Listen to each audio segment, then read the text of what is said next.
Hey, it's Thomas Mulready from CoolCleveland.com, and we're here today at the Beck Cafe, and we're talking today with photographer Elisa Vietri. Thanks so much, Elisa, for meeting with us. Thank you for having me, Thomas. We have been featuring your work, some of which is on the walls here at this show at the Beck Cafe in Cool Cleveland for a number of months. When did you first start being interested in photography? It was when you were very young, wasn't it? Yes, actually it was back when I was in high school. I was taking pictures using film and developing my own work, and over the years I just kind of got away from it a little bit, but recently got back into it using a digital camera. So were you collecting photography or something? You were really interested in some other photographer's work, weren't you, for a while? Yes, very interested. I collected for years, in fact. I used to go to flea markets and wherever I could find old black and white photography and pictures, and I'd bring them home and I'd frame them, and I collected for years. What were you collecting? Anything in particular? Do you know, was there a style or a certain photographer, or what did you know about photography? Just what you liked? Yeah, actually it was just what I liked. Yeah. I was very interested in black and white photography, and mostly street scenes. And in particular, I loved, when I moved to Cleveland, I started collecting street scenes from Cleveland in particular. Now talk about this. You moved here from? Johnstown, New York. Okay. Upstate New York, Adirondack area. And when did you move here? Why did you move here? What was your situation? I moved here about 15 years ago for a job, and I just totally fell in love with Cleveland and the entire Northeast Ohio area. You talk about at one point coming over a bridge.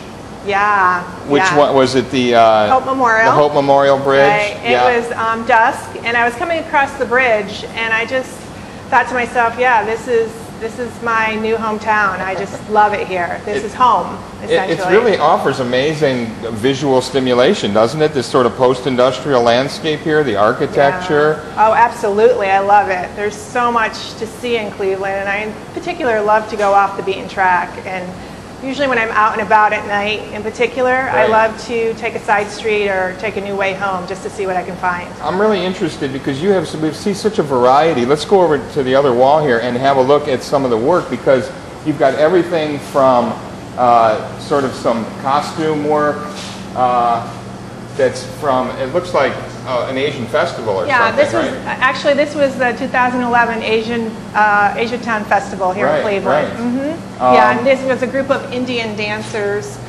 getting ready to perform. And so everything like from that to these are just a bunch of mannequins, almost in black and white, to really some landscapes and some of the abandoned buildings. What is it about Cleveland that inspires you? I mean, what are you finding now that you're here and you're a resident? Yeah, I just think it's the history. I think it's the uniqueness of the history and the architecture in particular, and the fact that you really can find everything and anything, every type of neighborhood, every type of architecture. Right. And I think the key for me is I just always have a camera with me, and I'm always documenting where I am and where I go. Talk about technically a little bit. What do you shoot on? You're shooting now on a digital camera, but it's not a fancy DSLR camera, is it? Actually, yeah, I shoot with a D7000, a Nikon D7000. Very good. That's one of my cameras of choice, but my second favorite camera to shoot with is my iPhone 4. So, in fact, the Asiatown picture and the mannequins were both taken with the iPhone. With the iPhone. Now, what do you like about that? Because it's not considered a serious photo tool, although it's pretty high resolution, and a lot of people are using it. Technology-wise, it's a decent camera, but I think the most important thing is that it happens to be the camera I have with me at the time. That's right. So I always, because I always have it with me, it tends to be the best choice for me, and it's easy. It fits in my pocket or my purse, and away I go. Right. Let's look over here at some of these others, because you've got other. You've got some landscapes. You've got some very abstract and colorful images. Your background is actually in IT, isn't that right? You're a programmer. Actually, no. I'm a quality assurance tester. Okay. So that's what I'm doing currently. But I've also been a business analyst, so I tend to work less on the technology side, but I'm more of a liaison between the business and the IT part of the business. Sort of that interface between what the technologists are building and the customers are using. Right, and exactly. You find some similarities to that in your photography as well, right? In terms of interpreting. Yes. Yeah.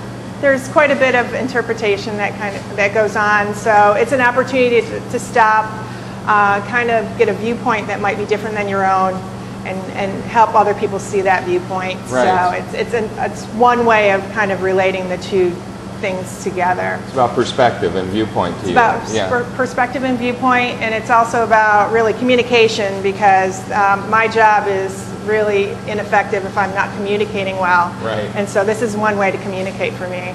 So. You work at Revel Wireless, which is a Cleveland-based company. What's that like? It must be exciting. Yeah, it's great. Revel's a great company, and we are a very fast-paced, fast-moving company, as is all wireless at this time. So, yeah, it's a great organization, small but powerful group of employees, so they get a lot done. So where are you at in your photography now? Obviously, this is probably your first show, your first solo show of your work. Where are you headed? Are you moving towards portraits? Or, I mean, we don't really see a lot of live humans in your photos, right? We see a lot of, well, we do, but maybe from the back or just, you know, in an abstract way. Yeah. Or are you sticking more to landscapes or architecture, or what do you think is inspiring you lately these days? I think lately, I have to say, it's still about documenting my life and kind of living a life that I really want to remember. And a lot of times that involves just a landscape or some architecture, but a great majority of my photography is of people, in particular people in my life. So I do some portrait work and some event type photography, but my true interest lies in, you know, more of just documentation of day-to-day life. And I really enjoy showing Cleveland as I see it, as really a special place to live and work and have a life. Well, you've done a great job. I want to thank you for all the work you've done for Cool Cleveland.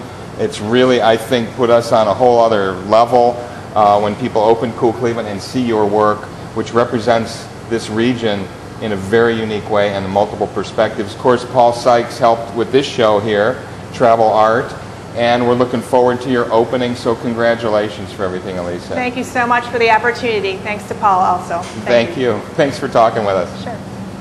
Hey, it's Thomas Mulready from CoolCleveland.com. Have a great week in Cool Cleveland.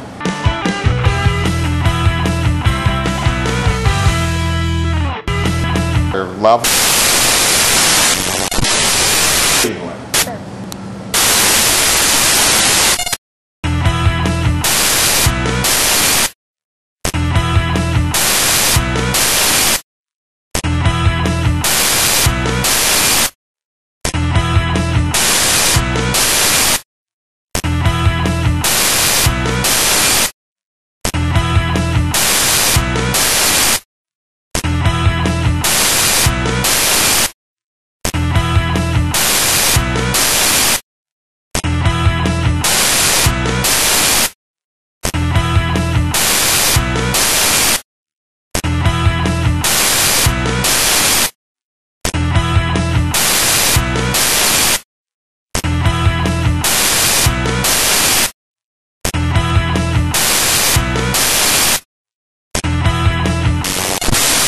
Love.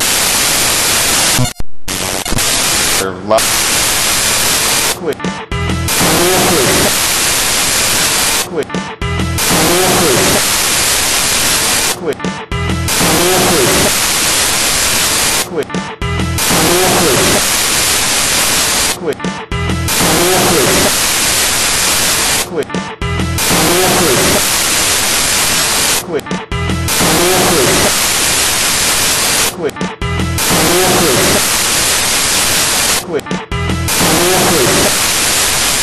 Click.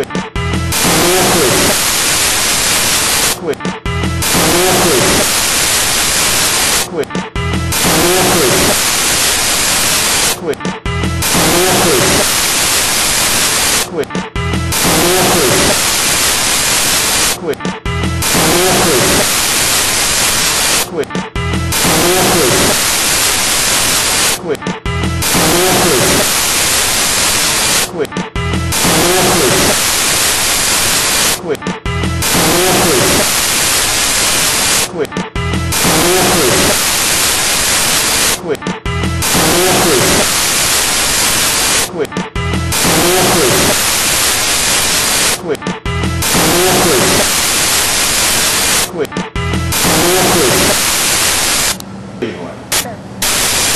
Thomas Cleveland.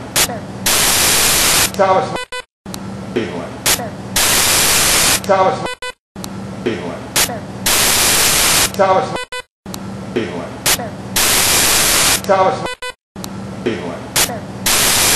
Thomas Cleveland. Thomas Cleveland. Thomas Cleveland. Thomas Cleveland. Thomas Cleveland. Thomas Cleveland. Thomas Cleveland. Thomas Cleveland. Thomas Cleveland.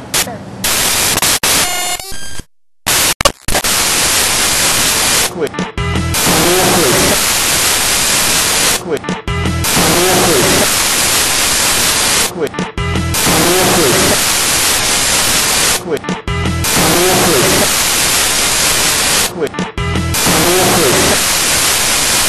Quick. Quick.